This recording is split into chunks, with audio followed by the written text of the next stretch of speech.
With Transformers: The Last Knight kind of struggling at the box office, I wanted to take this moment and rank all 6 of the Transformers movies. Yes, I said all 6. That includes the Transformers the movie that came out in the 80s. So I'm going to go through and rank these movies from worst to best. Starting at number 6, I know I'm going to get a lot of flack for this. Don't click away from this video and don't push that dislike button. Hear me out. I gotta put 1986's The Transformers the movie.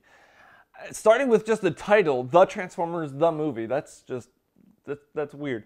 But there's just so much about this movie that just does not work at all. There are some great aspects in this movie, but there are more bad things to say about it than good things, okay? Let's just start with the good. Optimus Prime is in it for a couple minutes, voiced by Peter Cullen. You get Frank Welker as Megatron for a little bit. You get Leonard Nimoy as Galvatron. That's great. Orson Welles as Unicron, and Unicron being in it. That's cool. That's pretty much it. You know, it's good that this Transformers movie is about the Transformers. They do bring human characters along, but that's fine. But they're in like these suits pretty much the entire time. Now, I only saw this movie once or twice now.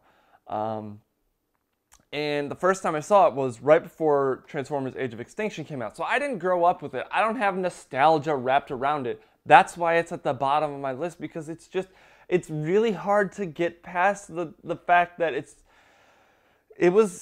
bad, okay? Now I'm not a fan of anime, but there are times that it feels like anime and it's only like 5-10 frames per second, and that hurts my eyes to watch that. It's like, yeah, it's not moving like it should be.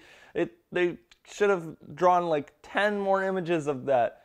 I know it takes a lot of time and money, but come on. There's a reason why this movie didn't do too well at the box office when it first came out, okay? Some story elements are just bad, okay? There's this scene with the Junkions, I think they're called. There's one Junkion that has nipple cannons. I mean, there are cannons strapped right here that just, it's so bad. And that scene where, you know, Hot Rod comes in, he's like, well, hey, Cup, what's that universal greeting? Wait, never mind, I remember. Ba wop, gran op, ninibong, or whatever they say. They just keep repeating it. It's like, okay, that's stupid in and of itself. But then they go into this dance number to a weird Al Yankovic song, Dare to be Stupid. What? And that just leads me into the music part of this movie. While some of the songs are amazing, it's like totally 80s, which isn't a bad thing. The 80s did have some great music, and this movie has some great music in it, but there are scenes where they put just a hit song from the 80s just because it was a hit song from the 80s. Like, you know what? We can't afford a score, so let's just put some hit songs or something. I don't know, but it was just, it didn't work. You know, there were songs that worked for the beginning part of the scene, but they carry it on into the action part of the scene.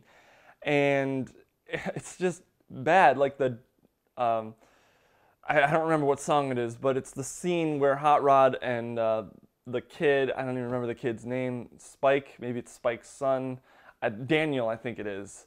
But they're driving down, and he's like, hey, if you're gonna go down, you better ride in style. It's like, your city's under attack, and you're like joking about this stuff. I don't know.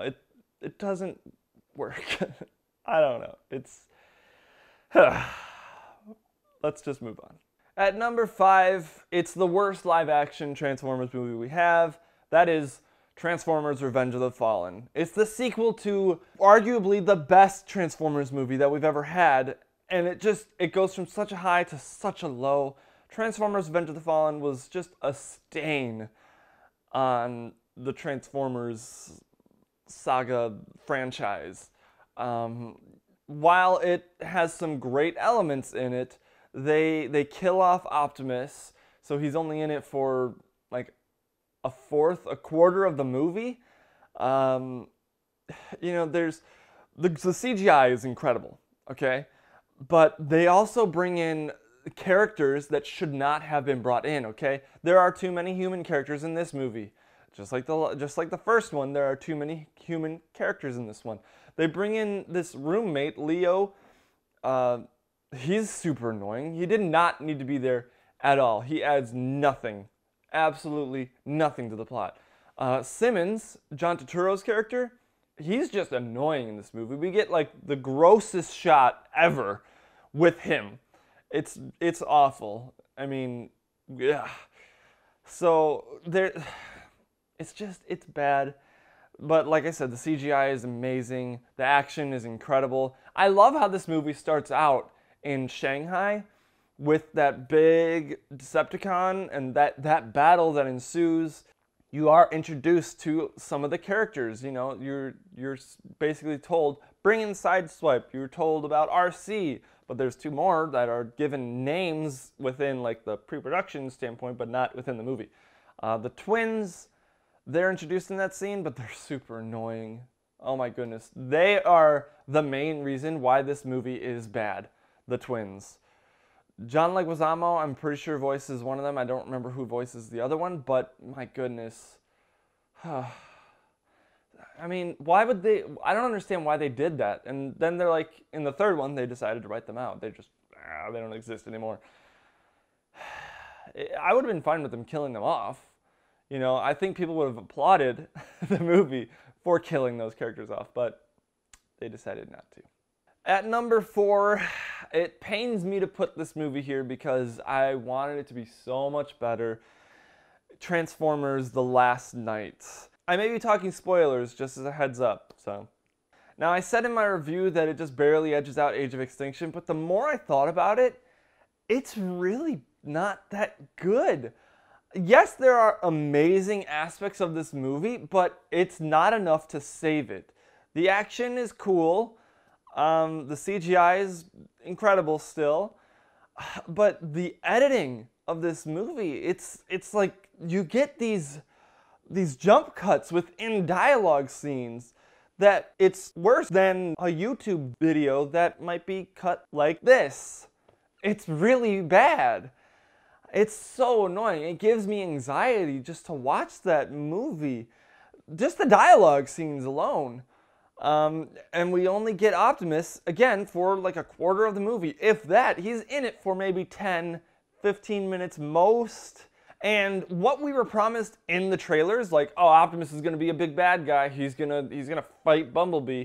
We get that for like 5 minutes. And the fact that their fight scene just starts. You're not even given any dialogue between Bumblebee and Optimus. It's just Mark Wahlberg's like, hey, we gotta find Optimus, and then we cut to them running outside the submarine or the big ship as it surfaces, and they're fighting already. It's like, why? What's going on?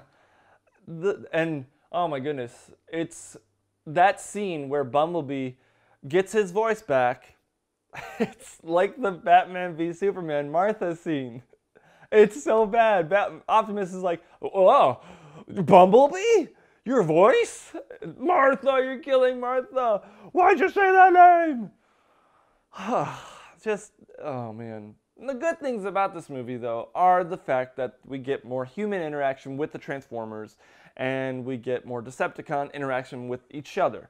But there's so much left unresolved in this movie. Characters, you're shown characters seemingly to die, but, I mean, when Megatron gets kicked out of the ship as it's flying or whatever is going on, are we supposed to assume that he dies? He turns into a jet. How does he die from a fall? At number 3, I gotta put Transformers: Age of Extinction. Now, this movie does just barely edge out Transformers: The Last Knight in my opinion, because we do get a more Transformers-centered plot around Optimus Prime, because he's being hunted by Lockdown. He's like enemy of the state. He's being hunted by humans and Lockdown. So it's nice that we get a lot more Peter Cullen's voice, and the fact that he's like angry almost the entire time. Just, it's so cool to listen to Peter Cullen's voice. And we get the Dinobots. The Dinobots are awesome, and they actually transform. It's so cool. Like, I know that a lot of people are saying it's just a bloated movie, it's way too long. Yeah, it's too long. There are a lot of subplots that definitely do not need to be in there. The transformations of the prototypes, though, that's bad. But the fact that we get just those like 5 Autobots, Optimus, Bumblebee, Hound, Drift, and Crosshairs, just them. That's what I liked about it. It was a small group of Autobots facing off against all the Decepticon and all the prototype things. That's what I liked about it, with the help of the Dinobots and brains. At number 2, I gotta put Transformers Dark of the Moon. Like I said in my review for this movie, it was a very close second, okay? There are a lot of great aspects in this movie, okay? We do get more Decepticon interaction, not as much as we wanted, but still a little bit of it. You know, we get some actual betraying going on, some twists going on with Sentinel Prime betraying the Autobots. And we actually get a character death that is a character that we grew to care about, Ironhide. And after he does this really cool fight scene, that's when they kill him. That's what I liked about it. It's like, wow, that was really impactful. They did a good job at that. I mean, there are, again, a lot more human subplots that don't need to be in there. I could have done without Rosie Huntington-Whiteley's character altogether. They didn't need to have Sam Witwicky, Shia LaBeouf's character, in a relationship at all. Why not just let him be single for a little bit? I don't know. But they gotta have that eye candy, I guess. The CGI in this movie is, I would have to say, the best of the series. Just because the way that it's shot with the Transformers in there, they actually figured out how to do it in this movie. The inclusion of Shockwave was awesome. And I think that's my favorite aspect of this movie, is the fact that we get Decepticon characters and not just Decepticon fodder. Yes, we do get a lot of Decepticon fodder for mainly Optimus to destroy, but we get characters in the Decepticon realm. We got Megatron, you even get Sentinel, who's originally an Autobot, but he becomes a Decepticon, Shockwave, Starscream, Soundwave, even the return of Barricade. There are multiple Decepticon character bad guys, which is my favorite aspect of this movie. And, you know, we get at least two Autobot deaths. We're supposed to believe that Wheelie and Brains die, but they're brought back in sequels, which is just dumb. I thought they did a really good job with this movie, and the more post-apocalyptic feel toward the end of the movie, when Chicago's pretty much just is destroyed, that was good. And the song from Linkin Park fit the movie. That was well placed. Yeah, it's played a few times in the movie, but hey. And Shia LaBeouf gives his best performance in all the Transformers movies in Dark of the Moon. And at number 1, the best movie in the Transformers franchise, 2007's Transformers. This one started it all with the live-action universe with the Transformers movies. And we hadn't seen them. We didn't know what they were gonna do with this movie. And the magic is just there in this movie. This movie has so much just eye-drippingly gorgeous scenes with the Transformers. And they show a lot of the transformations, which is what makes this movie so great. We hadn't seen this before, so for them to show us like almost every transformation in front of our eyes, that was so cool. I think my favorite is that highway chase scene where Bone Crusher transforms and he's like doing that running thing, runs into the bus, and then Optimus Prime transforms. Like, that whole scene is just that alone is so awesome. Yes, there are a lot of human subplots. This one has the most human subplots of them all, but it makes more sense than any of the other ones because this is more of a discovery story of the Transformers, because the humans are discovering the Transformers for the first time. And that's what makes sense. Simmons, played by John Turturro again, he is okay in this movie. He's still kind of annoying, but this is when he's the best. His first outing was the best, second was the worst, third is, it's just there. Didn't need to be there. But yeah, it's a fun movie. CGI is incredible. Just The only negative that I really have to say is how they shot some of the action scenes. You're way too close. It's like they didn't really know how far the Transformers were going to be from the camera, so they're like, let's just put the camera here, and they're fighting like right in front of your face. It's a little hard to see what's going on.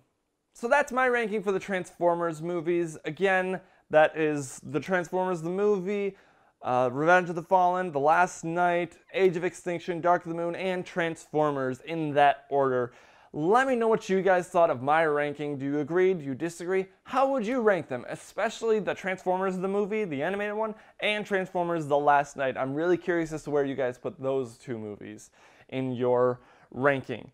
So yeah, Karen and I are going to do a spoiler review soon for Transformers The Last Knight. I'm excited to talk about this movie more in depth. I also have some collaboration videos coming up soon with the Spider-Man movies leading up to the release of Spider-Man Homecoming. So definitely be on the lookout for those videos, guys. And if you like this video, be sure to give it a big old thumbs up, subscribe to the channel, make sure you hit that bell icon next to the subscribe button so you can be notified of when we upload new content. And as always, guys, thank you so much for watching, and I will see you in the next video.